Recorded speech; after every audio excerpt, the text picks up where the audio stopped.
That's really cool. Hello, everybody, and welcome to another Archetype guide. Today we're going to be talking about the Mystic Paradox Archetype. So, I will answer this one because I haven't answered one in a bit. What is the goal of this archetype? Well, this archetype is a little bit spicier compared to its friends in the Curse and Bless token archetypes because the Paradox the Paradox archetype wants to see both of the tokens if they can. It can benefit from Blessed, it can benefit from Curse. It does a little bit of everything, and that's just kind of exciting. So they're gonna have ways to benefit from Curse benefit from Blessed tokens, and then also like to turn Curse tokens into a benefit or just mitigate it and change it into something else. Who would like to... Travis, you know what? I'll pass these ones to you and why Paradoxical Covenant is so important for this archetype. All right, well, this is like the only actual payoff you have for melding the two. Mm-hmm. Like, purple has a bunch of...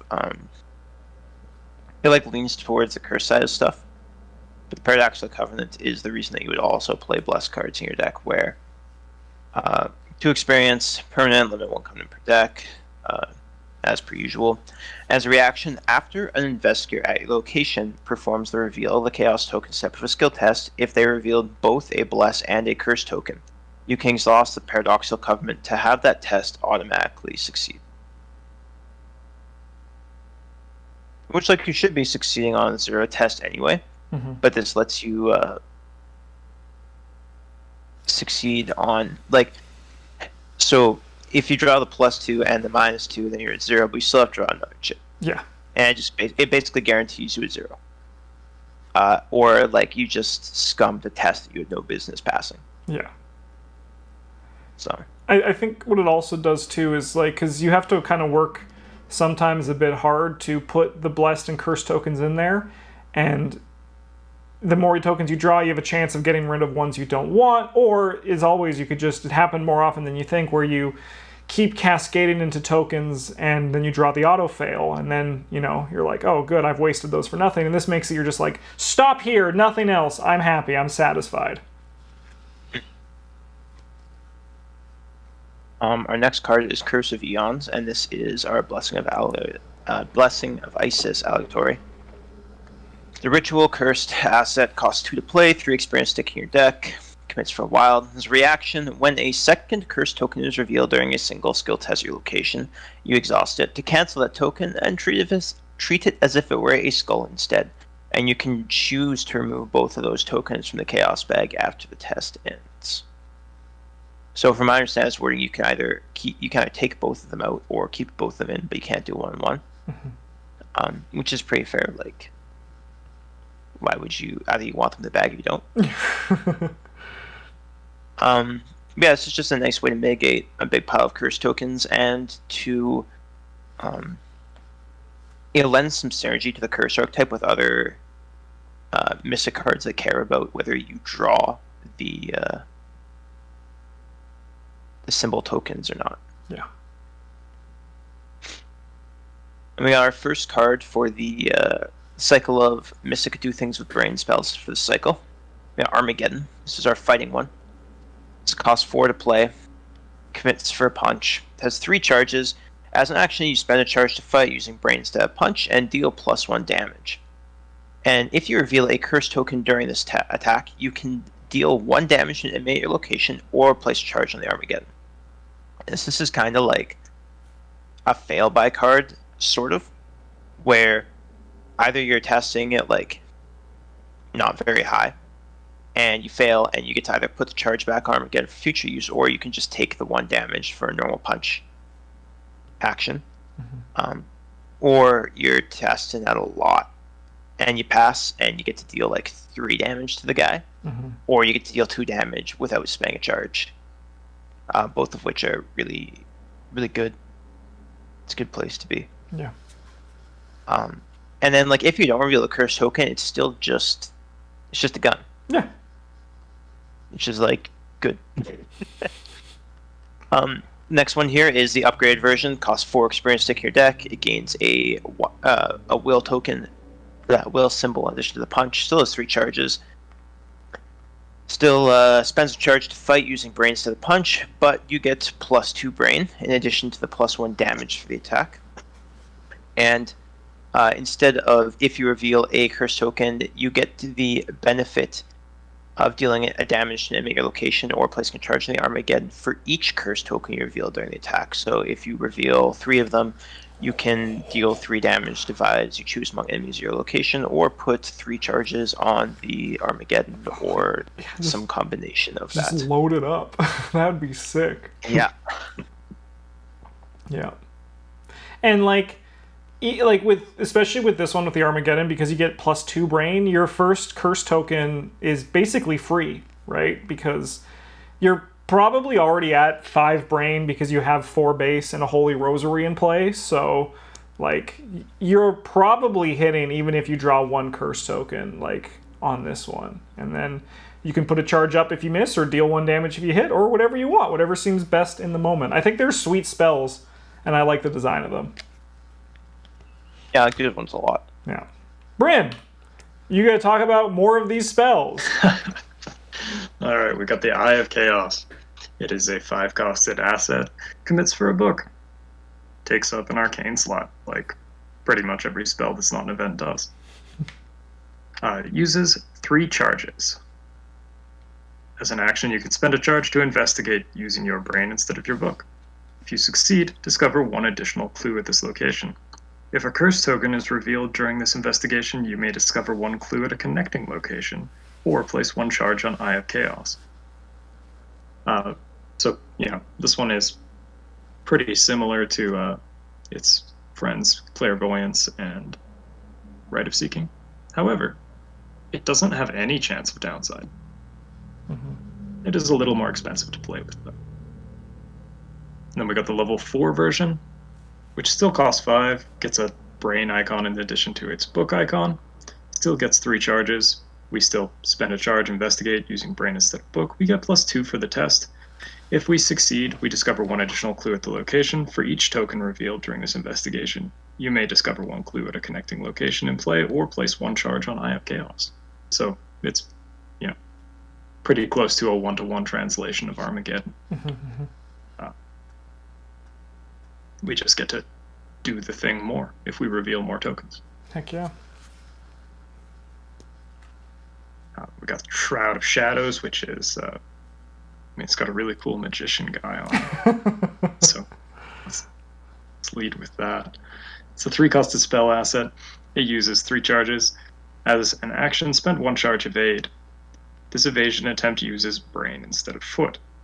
If you if you succeed and the evaded enemy is non-elite, you may move that enemy to a connecting location. If a curse token is revealed during this evasion attempt, you may move to a connecting location or place 1 charge on Shroud of Shadows. So there's a lot going on with this card. It's not just an evasion option. You can also use it to just hunt enemies without Hunter to locations where they don't do anything, and then ignore them forever. You can, assuming that you've got curse tokens in the bag, you can use it to move yourself to other locations too, or just continue using it to evade enemies more and laugh at them for not having Hunter. Yeah.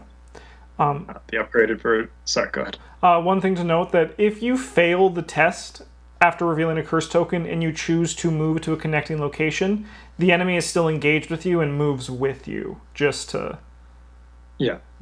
the enemy doesn't move for some reason, like it's a massive enemy that cannot move, in which case it's like, nice, I moved, I evaded him.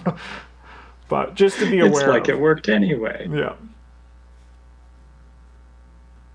The upgraded version costs 4 to upgrade to, still costs 3, still gets 3 charges. Still use our brain instead of our foot. We get +2 though. For each, otherwise it's pretty much the same.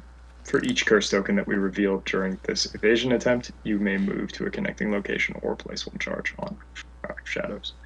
So you could theoretically use this to move across the map. It just won't happen when you want it to. Good point. But what magic trick does, right? Yeah. But what you can use this one for is to just load a ton of charges onto it. Yeah. and that will always work. Yeah, once again, I think this is my favorite. I mean, Mistletoe is good, but I just like the curse things for all these. I think it's fun, and like how the fact that if you fail and you draw a curse token, you're like, never happened, baby. Oh my god. Okay, Flute of the Outer Gods. This is an X cost, 4 experience asset. It's an item, an instrument, a relic, and it's cursed and takes up a hand slot. Exceptional, so it's actually 8 experience. Seal up to X curse tokens. As an action, you can exhaust Flute of the Elder Gods and release 1 curse token sealed on it. Choose a non-elite enemy or location. Either move the chosen enemy to a connecting location or deal its damage to any enemy at its location. This action does not provoke attacks of opportunity. So think of this card as just like Shroud of Shadows, but you have to pay 8 experience for it, and it's testless. It's kind of like it's more often than not when this card is in play and functioning, it's going to function as a way to move enemies to a connecting location. The deal damage to enemy at its location, it can happen, but if oops has taught me anything, it's not reliable and you shouldn't like depend on it. So like you want to be looking at this card if you're going to be purchasing it, more likely for that. The other thing, this could just be a really expensive, I'm going to hold a bunch of curse tokens for you. Just, want to pay 8 experience for a not as great Favor of the Moon, right? You guys, if you have anything else to say about this card, I have a hard time talking like super positive about this card, but I mean like testless, move an enemy if you want it, and you think that's worth your 8 experience, this could be good for that, but... Yeah, between this card and the one we were talking about just previously, the Shroud of Shadows, it is a lot easier to manipulate enemies' locations than it pretty much had been before. So if you need to put 2 enemies at the same location so that maybe one of them can gorp the other, that's fair. You might be able to make that happen. Yeah, this is really strong for grouping enemies up for stuff like Storm of Spirits and Dynamite Blast. It's also a pretty strong defensive card where you can, like, if there's something that takes a lot of hits to chunk down, like a Dark Young, you can just dump it in your goon's location, so you can spend all 3 actions killing it instead of having to walk into your location and potentially engaging it. All right. Rite of Equilibrium. This is a 5 experience, 0 cost, spell, blessed, cursed event that commits for a wild. Either choose one, add X curse tokens to the Chaos Bag to add X blessed tokens to the Chaos Bag, or remove X curse tokens and X blessed tokens from the Chaos Bag to heal X total horror from among cards of your location. This card is sick for the Archetype because you could just be like, I have 8 of each token hanging out over here. Let's just scoop them all into the bag. The healing is nice. You'll have a lot of soak as a mystic because you have to be a primary mystic to run this card because 5 experience. I think the only one who Father Mateo, he's already a mystic, so it's not like he can tap into it with the blessed thing. But it's Norman Withers can play it too. Yeah, Mr. Norman Withers, which is kind of nice too, because he can take advantage of the curse tokens for that. If he's splashing the Seeker Curse archetype with his yellow, but just to put a bunch of chaos, curse and blessed tokens in the Chaos Bag for 1 action and no resources seems sick. The healing is nice too if you need it, but also I think the exciting part of this card is just loading it up. That interests me. I bet you that Parallel Rex will also be able to play this. I would agree with that. Agree with that. All right, we got Tides of Fate. This is a 1-cost event. As commits for a wild, it's spell and blessed. Fast, play during any lightning bolt window or at the start of the round. Replace all cursed tokens in the Chaos Bag with an equal number of blessed tokens. At the end of the round, replace all blessed tokens in the Chaos Bag with an equal number of cursed tokens. So this is nice at the start of the Mythos phase. You might be like, hey, we have 6 cursed tokens in here and we're about to go into drawing some cards. Why don't we just turn those into blessed tokens? That seems like a better thing than cursed tokens if no one can take advantage of them. It's just like a way to literally turn the tides of fate, to have it so that now it's working for you, and then there's cursed tokens. They become cursed tokens at the end, and you can take advantage of that. This works really well with our next card, which is Ward of Radiance. a 0-cost event that commits for a brain and a foot. Fast, play when an investigator at your location draws a non-weakness treachery card. Reveal 5 random chaos tokens from the chaos bag. If a bless or an elder sign token is revealed, cancel the treachery's card's revelation effect. So this can still hit pretty... you have a good chance of hitting this even if there's like 2 bless tokens in there, but if you just turned a bunch of curse tokens into bless tokens, you just got a 0-cost ward of protection that doesn't deal you a horror damage. And that sounds... I mean, more ward of protections is always a good thing. We say that a lot on this channel. Sweet. Travis, these ones are yours. Yeah. This promised power gives you 4 to a stat, and you have to put a curse token in the bag. And if you can't, you take 2 horror, but you probably will be able to. It's practice, which is really good. Practice makes perfect, and then sharp. And it's a good card, and you should put it in all of your purple decks that can play it. All of your non-purple decks that can play it too. We got Favor of the Sun, Favor of the Moon here. They're very similar in function. Favor of the Sun, they both cost 1 experience. Favor of the Sun costs 2 to play, whereas Moon costs 1. They each fast and each seal up to 3 of their respective token types. Blessed for the Sun and Curse for the Moon. When they have no tokens on them, you discard them. And they both have the ability that when you would reveal a Chaos token from the bag, you can reveal one of the tokens that's on them instead. And for the Moon, if you reveal the Curse token, you get to gain a resource, whereas the Sun, revealing the Blessed token, is its own reward. These are pretty good with Paradoxical Covenant, because you can just pass the test that you want to. Because you go to reveal a Chaos token, you're like, hey, I'll reveal Blessed token off my Favor of the Sun. And then the Blessed token says to reveal another token, so you go, hey, I'll reveal a Curse token off my Favor of the Moon, and then it's done. Favor of the Moon also has a strong use with the Curse of Eons, where it can guarantee you the 2 Curse tokens that you want for your Skull token, if that's relevant to you. But and that last one here is Manipulate Destiny. It's an event that costs 1 to experience stick in your deck. You reveal tokens until you reveal Curse, Bless, Autofill, or Elder Sign. And if you reveal one of the negative ones, you deal 2 damage to an enemy or location. If you reveal one of the positive ones, you heal 2 damage from enemy or from an investigator or ally at your location. And this action is not provoke attacks of opportunity. Generally, you want to be revealing the Curse or the Autofail if you can, because testless damage is really, really strong. But you don't feel too bad if you reveal the healing in most cases. Mm-hmm. So. All right, Bryn, Deja Vu, you can take this last card. Oh, Tempt Fate. That's strongest. Yeah. This is a 0-costed fast event. Play during any Lightning Bolt window. You get to add 3 Curse tokens, then 3 Bless tokens to the bag, then draw a card. It's pretty much just a free way to load up those tokens in the bag in case you need them to maybe seal on your Sun, your Favor of the Sun, Favor of the Moon. Maybe you just want them there so that you've got a chance of putting an extra charge on one of your spells, or you know, maybe you got a Paradoxical Covenant and you're like, never tell me the Yeah. All right. I'm excited for when we do our run, when we're doing hard on Blessing and Curse, and we play 3 of these on the first turn and just load it up.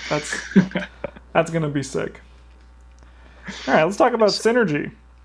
So this archetype synergizes with the Bless archetypes. Tapping into other Bless-focused archetypes will mean more Bless tokens in the cup and more benefits from resolving Bless tokens.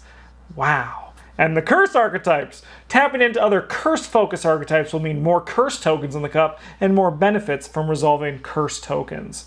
Wow. Should be no surprise. Just more of what you're doing is good. So this one, Mystic Paradox, can like if you can tap into Mystic, you can take advantage of the other colors, as we were saying, like in between recordings of this. Like someone like Dexter Drake and Safina Rousseau, who can do the Rogue Curse, can really take advantage of the benefits from, like, you know, like Armageddon and like Eye of Chaos and Shroud of Shadows. So there's a lot of fun there. It also synergizes with the Mystic Token Manipulation archetype. because having the ability to manipulate a token drawn to more likely be the token you want benefits the Paradox archetype. As Travis saying, if you can make it roll it so that you can get your Paradoxical Covenant going, that just means you pass the test, and passing the test is good. It's just great. I'm excited to see the window where like we have like Union and Disillusion. You have to do the circle 20, and then you're just like favor of the sun, favor of the moon. Done. Nothing to worry about. Seems like it'll be nice to laugh at the game like that. Mm-hmm. I love this deck, Travis. Especially when you are about to say how much experience it requires. But everyone remember, it's actually mathematically works out to be like all the other ones. But I just love how much experience is in this deck. Go for it, Travis. The Father Mateo deck. It costs 50 experience to make. Which is very achievable, actually, with the 2 arcane researches, because, like, 16, 20 of it is your Armageddon's, Eye of Chaoses, and Shroud of Shadows, which don't need to be upgraded if you don't really want them to. Mm-hmm. Obviously, they're better, but you can kind of pick and choose what gets upgraded there. Okay. And first off, it's Paradoxical decks. We got Paradoxical Covenant. We need ways to put Blessed tokens and Curse tokens into the bag to make this work. We're relying primarily on Rite of Equilibrium for a big burst of that. We've also got Tides of Fate because we have a couple cards we're going to be putting Curse tokens in. And we can manipulate that a little bit. We got Promise of Powers as our only skill. We've got Holy Rosaries, the blessed one, which Father Mateo can play. It's finally got interesting deck building. To pump the bag full of blessed tokens, giving you +1 brand, which is a fantastic stat to have as a mystic, and just free blessed tokens. And then we got 2 copies of Spirit of Humanity here, another blessed card. This one lets you, because it wasn't in the video, as a lightning bolt you exhaust and take a damage and a horror to add 2 blessed tokens to the bag, or as a lightning bolt you can exhaust it and add 2 curse tokens to the bag to heal a damage and a horror. So this allows you to keep the number of tokens in the bag nice and pumped up for you, while also potentially healing yourself, I guess. Yeah, and then we got the Blessing of Isis down here, which another blessed card that Father Mateo can play. I'm really excited that he has cards he can play that are good. Yeah. This is here because we have a lot of ways to put blessed tokens into the bag. Between the Holy Rosary, the Spirit of Humanity, the Rite of Equilibrium, and the Tides of Fate. And when you reveal 2 of them, you get to treat it as if it was a Elder Sign token, which is insane for Father Mateo. Oh, yeah. Yeah, because he either gets to draw a card and gain a resource, or take an additional turn, but also he just passes the test automatically. Mm-hmm. Which is pretty sweet. For like other cards that actually do stuff, we got Emergency Cash and Uncaged Soul for just economy, because we got a big pile of cards here. We got the Ward of Radiance, which should have no issues triggering, as well as some Ward of Protections to keep your team safe. We've got Arcane Initiate as our card draw engine to dig out the spells that actually do things, as well as All of McBride to increase our odds of seeing our Curse and Bless tokens. And of course, we have the Armageddon side of Chaos and Shroud of Shadows to like actually do things. Mm-hmm. That's pretty important. Yeah. Yeah, we can't just put curse tokens in the bag and be like, I'm helping. Yeah. And a single copy of Sign Magic here just to because we're playing 4 different cards that take up the arcane slot. Mm-hmm. And you realistically want to have like 2 to 3. You're gonna have 2 to 3 in play at all times, so yeah. Having the extra slot's pretty nice. That's all the cards here. Yeah, no. So when I said earlier how like it's really only like, I think if my math is right, it's really only 31 experience they need to spend, because you get 14 free from Arcane Research for upgrades, then 5 from Father Mateo at the start of the game. So it's on par with the other ones, right? It's actually slightly less than the other ones. Yeah, look at that. It's easy. So here's my question. My instinct is Rite of Equilibrium just because that sounds wild to me. But what do you think should be the pickups at the start of the game for your 5 experience? Because you can only spend it on blessed cards, right? You can spend it on I think you can spend it on anything. Anything, Yeah. okay. Let's go then. Yeah. What would you recommend? Having the upgrade Holy Rosaries are just like a really good card to have. Mm-hmm. Again, because it boosts Father Mateo. Like, you're probably playing the level 0 ones if you aren't upgrading them. But just like as a card that doesn't really have synergy with anything else, just getting extra blessed tokens in the bag is a nice way to kind of juice up Yeah. the early game for your team. I would probably put 4 points into those and then just leave the other one hanging around. Yeah. I think Because also like upgrading this, you don't really want to upgrade the spells because you don't send it on the spells because that's what your researches are for. yeah, and like you don't want to put it into Blessing Vices because that card actually doesn't do anything until you have consistent blessed cards to put in. Yeah, and like Or consistent way to put blessed tokens in. The to me, like when my initial instinct was Rite of Equilibrium, just because like let's put 10 curse and blessed tokens in on the first turn of the game, but then you don't have the ability to get advantage of them. I think also Spirit of Humanity could also be a good starting point. You won't have a lot of trauma at the start of the game, but like it seems really good in this deck. That was going to be my other suggestion. Yeah. It's just like as a way to kickstart. Like Holy Rosary is better, I think, if your team is just like playing the game normally. But if you have other people in your game who have the blessed and curse synergies, then Spirit of Humanity is an excellent choice as well. Like The Rite of Equilibrium. So Justin, like when it works, it would be really sweet, especially of other people who care about it. yeah.